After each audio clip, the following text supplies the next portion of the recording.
तौहीद पुख्ता करती है। और दुआ उस दौलत का नाम है जो सिर्फ मोमिन के पास है, काफिर के पास नहीं। नबी पाक अलैहिस्सलाम ने फरमाया अद्दुआ सलाहुल मोमिन, दुआ मोमिन का हथियार है, काफिर के पास ये हथियार नहीं है।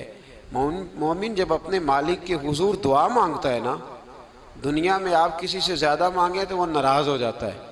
वो कहता है भाई तूने तो काम बना लिया है, कल भी दिया था, परसों भी दिया था, रोज़ रोज़ तुझे कौन दे। मेरे नबी पाक अलैहिस्सलाम ने फरमाया जो अपने रब से ज़्यादा मांगता है रब उससे ज़्यादा राज़ी होता है, ज़्यादा राज़ी होता है। अब दुआ मखसूस औकात नहीं दुआ के, फरमाया इज़ादान, जब भी दुआ मांगोगे तुम्हारा रब तुम्हारी दुआ को, जब भी दुआ, तो दुआ करते रहना चाहिए।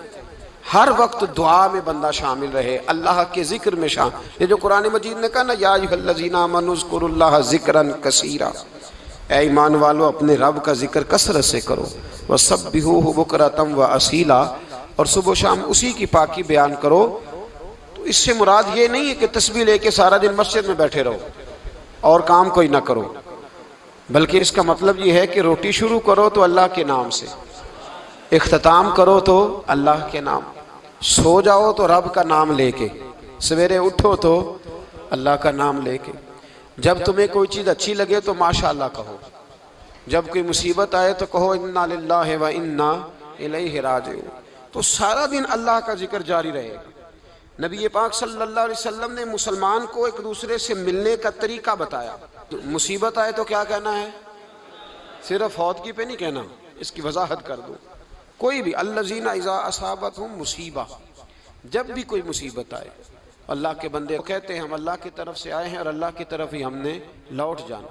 तो मेरे अजीज़ हर वक्त अल्लाह का जिक्र जारी रहेगा, हर वक्त ज़ुबान पे रब करीम का। देखें ना नबी पाक अलैहिस्सलाम ने हमें मुलाकात का तरीका बताया। एक सहाबी आए तो उन्होंने आके कहा अस्सलामु अलैकुम, नबी पाक अलैहिस्सलाम ने फरमाया रब ताला ने इसे 10 नेकियां अता फरमाई हैं। दूसरे आए तो उन्होंने कहा अस्सलामु अलैकुम व रहमतुल्लाह, तो महबूब फरमाने लगे, इमाम बैकी ने इसको लिखा है, महबूब फरमाने लगे रब करीम ने इसे 20 नेकियां अता फरमाई। एक और आए, अर्ज किया अस्सलामु अलैकुम व रहमतुल्लाहि व बरकातुहू, महबूब फरमाने लगे अल्लाह ने इसे 30 नेकियां अता फरमाई। अच्छा इसका मतलब क्या है, अस्सलामु अलैकुम तुम पर सलामती हो, सादा तर्जुमा यह है कि तुम सलामत रहो, तुम सलामत रहो। व रहमतुल्लाहि व बरकातुहू, तुम पर अल्लाह की रहमत भी हो और उसकी बरकतें भी। वो क्या कहता है, वो कहता है वालेकुमुस्सलाम, तुम पर भी सलामती हो, व रहमतुल्लाहि व बरकातुहू, अल्लाह की रहमत हो और उसकी। ये जो मसनून दुआएं हैं ना, जो हुजूर ने हमें दुआएं सिखाई हर मौके पे, इनका कमाल देखिए। अब एक मुसलमान ने आते कहा अस्सलामु अलैकुम, इसका मतलब क्या है, तुम पर। अब वो झगड़ा करेगा, उसे मारेगा, उसका माल छीनेगा। उसने तो आते ही कहा तुम पर सलामती हो। तो जो सलामती की दुआ देने वाले हैं वो जेब थोड़ी काटेंगे, वो गबन थोड़ी करेंगे, डाका थोड़ा डालेंगे। इस्लाम ने लफ्ज़ ही वो सिखाया है कि फरमाया जब तुमने मिलना है तो तुमने दुआएं करनी है एक दूसरे के लिए। अब हमारे यहाँ नए नए लफ्ज़ आ गए, टेलीफोन उठाया तो कहा हेलो, इसका क्या तर्जुमा है, कौन है, इसका क्या तर्जुमा है, जी जनाब, इसका क्या मतलब। हमने देखा बड़े बड़े समझदार लोग अस्सलामु अलैकुम की बजाय कहते हैं क्या हाल है।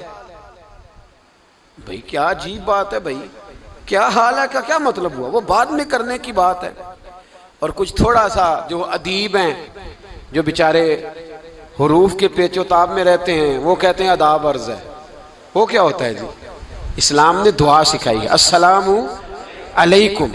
ये कितनी खूबसूरत दुआ है। जब आप घर के अंदर दाखिल हुए तो आपने दुआ दी अस्सलामु अलैकुम, ये दुआ दी आप। एक सहाबी हाजिर खिदमत हुए, अर्ज की या रसूल अल्लाह सल्लल्लाहु अलैहि वसल्लम मेरे घर में गुर्बत रहती है, क्या करूं। नबी पाक अलैहिस्सलाम ने फरमाया जब भी घर जाया करना घर वालों से सलाम लिया कर, घर वालों से क्या कहा कर, अस्सलामु अलैकुम, जब भी घर जाए। यानी घर आया, अब घर वालों ने बताया कि माचिस की डिबिया तो ले आओ। अब ये दुकान कोने पे थी घर वाले पे, वहां से माचिस की डिबिया लेके वापस गया तो कहने लगा अस्सलामु अलैकुम। फिर घर वालों ने कहा हो बताना याद ही नहीं रहा, चीनी भी खत्म हो गई है। तो ये फिर गया चीनी लेने, लौट के आया तो क्या कहा, जब अल्लाह चाहता है तू कहे, जब अल्लाह के रसूल चाहते हैं तू कहे। इसका तर्जुमा यह है कि तू कह, तू सलाम ले। अल्लाह रसूल चाह रहे हैं कि तू सलाम ले ताकि तेरे घर में सलामतियां डाल दी जाएं। तो फरमाया सलाम लेनी है तूने, और साथ तूने इस तरह करना है कि 3 दफा सूरत इखलास को पढ़ना है। इमाम कुर्तुबी ने इसको लिखा है। उसने कहा हुजूर गुर्बत बड़ी है, गुर्बत बड़ी है तो वजीफा बताएं। फरमाया जब भी घर जाओ सलाम लो और 3 दफा सूरत इखलास पढ़ो। वो सहाबी कहते हैं मैं पक्का हो गया। अब वो कुछ दिनों के बाद, कुछ अरसे के बाद, कुछ महीनों के बाद वापस आए तो सहाबाई किराम अलैहिम रिदवान फरमाते हमारी ख्वाहिश थी कि ये कुछ बयान करे, अब बताए जो वजीफा लेके गया था उसका रिजल्ट क्या निकला। कहते उसने बड़ी हैरत अंगेज बात की, हैरत अंगेज अजीब अंदाज में। कुछ लोगों का दिल होता है ना कि मुझे मिले, मेरे पड़ोसी को ना मिले, और कुछ का दिल होता है यार मुझे भी मिला है और अल्हम्दुलिल्लाह मेरे पड़ोसी को मिला है। तो सहाबी जब हाजिर हुए तो सहाबा कहते हैं हमें तजस्सुस था कि ये कुछ बताएं। तो हुजूर ने फरमाया क्या हाल है तेरा। कहा या रसूल अल्लाह कमाल ही हो गई है हुजूर, मैं जब भी घर जाता हूँ सलाम लेता हूँ और 3 दफा सूरत इखलास पढ़ता हूँ, मैं तो अमीर हो ही गया हूँ, मेरे तो हमसाये भी अमीर हो गए। कितना प्यारा है ये जुमला, कितना हुस्न है। इतना अच्छा लफ्ज किसी और के पास है ही नहीं जो अल्फाज हमें हमारे रसूल ने अता फरमाया। इसको अपनाइए, इसको अपनाइए।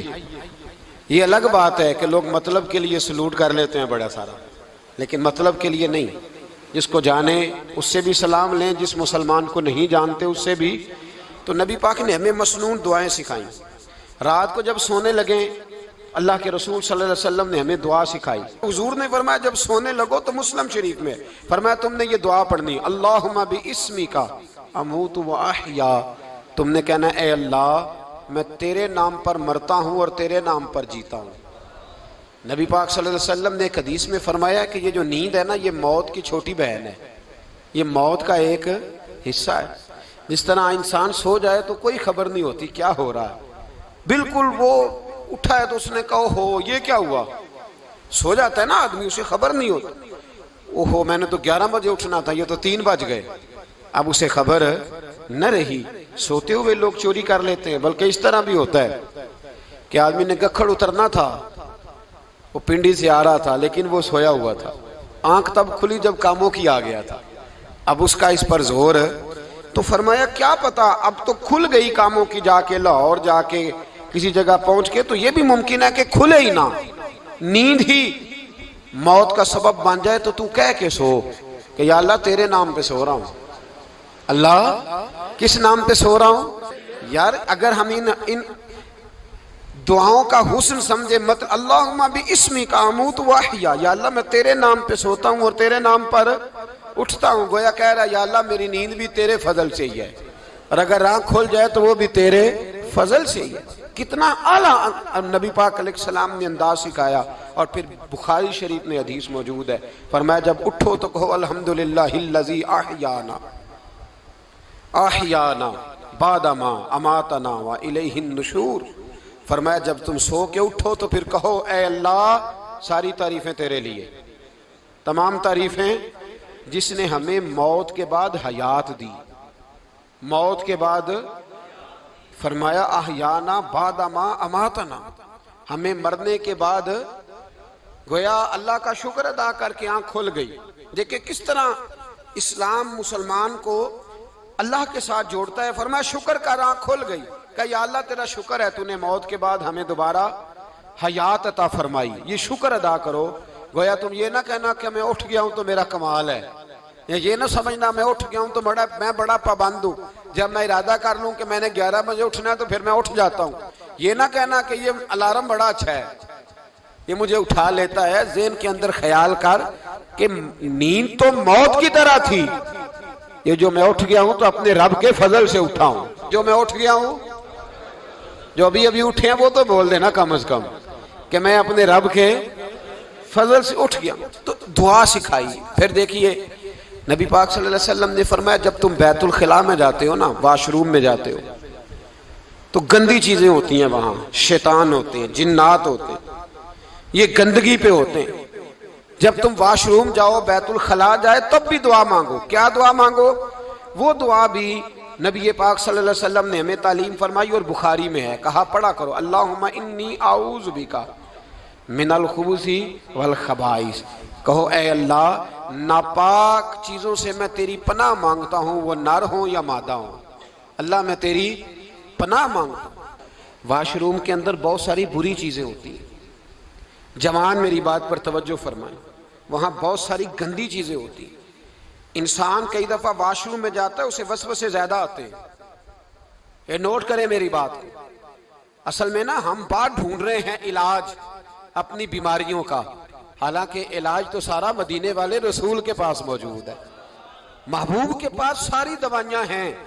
तो नबी पाक अलैहिस्सलाम देखे ना, इंसान वॉशरूम में जाता है, उसे वसवसे आते, बुरे ख्यालात आते, वो गुनाह की तरफ कई दफा मायल होता है। तो कहा तू दुआ पढ़ के जा, अल्लाहुम्मा इन्नी आऊज़ु बिका, या अल्लाह मैं तेरी पनाह मांगता हूं, मिनल खुबूसी वल खबाइस, हर खबीस और बुरी चीज से मैं तेरी पनाह मांगता हूं, वो नर हो या। यार कितना अजीम दीन है, कितना अजीम मेरे मुस्तफ़ा करीम का वो वाला दीन है। असल में अल्लाह करे बीए पास बच्चे को बैतुल खला की दुआ भी याद हो जाए, ऐसे याद हो जाए, और इसके माँ बाप समझ लें कि जवान हो गया है, तो अब हो सकता है इसकी तरफ शैतान हमला ज्यादा करे, इसे खराब करने की कोशिश करे। तो लिहाजा इसे दुआ सिखाई जाए ताकि इसको पहले से पता हो कि मैंने उस बेईमान से बचना किस तरह से। अब आप देखिए नबी पाक अलैहिस्सलातु सलाम ने हमें दुआ सिखाई मुसन्नफ इब्ने अबी शैबा में। कौन सी दुआ? वॉशरूम से निकलने की। अल्लाहु अकबर, बड़ी जबरदस्त दुआ है, बड़ी जबरदस्त। आप यकीन करें इस एक एक दुआ पर एक एक पूरा बयान हो सकता है, एक एक। ये इसलिए नहीं मैं कह रहा कि मैं कोई आलिम फाजल आदमी हूं, आप कहेंगे कि बता रहे हैं मैं बड़ा पढ़ा लिखा हूं।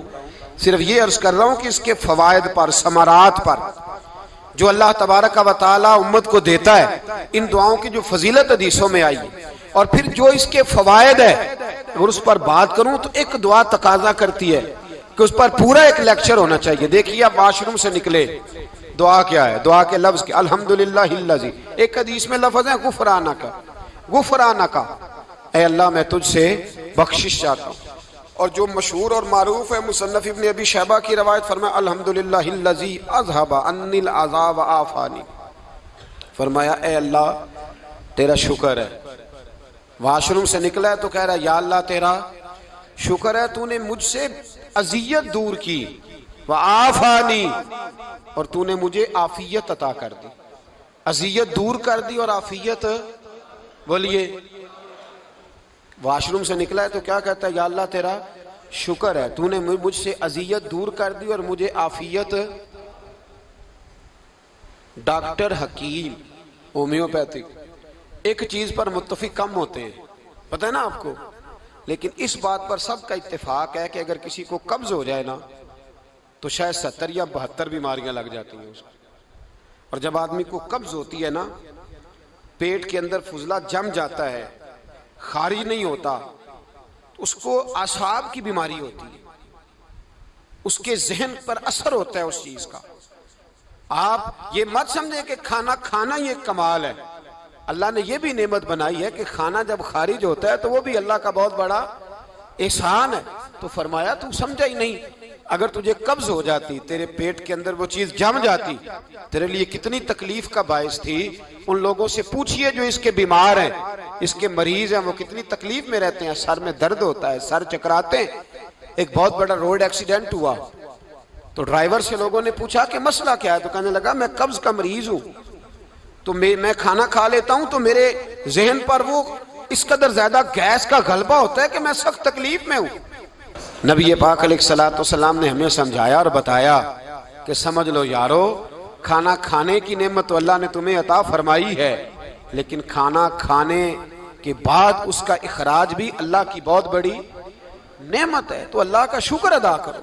फिर जब आप घर से निकलेंगे तो भी उसकी दुआ इरशाद फरमाई, बिस्मिल्लाह तवक्कलतु अलल्लाह, अल्लाह के नाम से घर से निकलता हूं और मैंने भरोसा भी अल्लाह के नाम पे किया।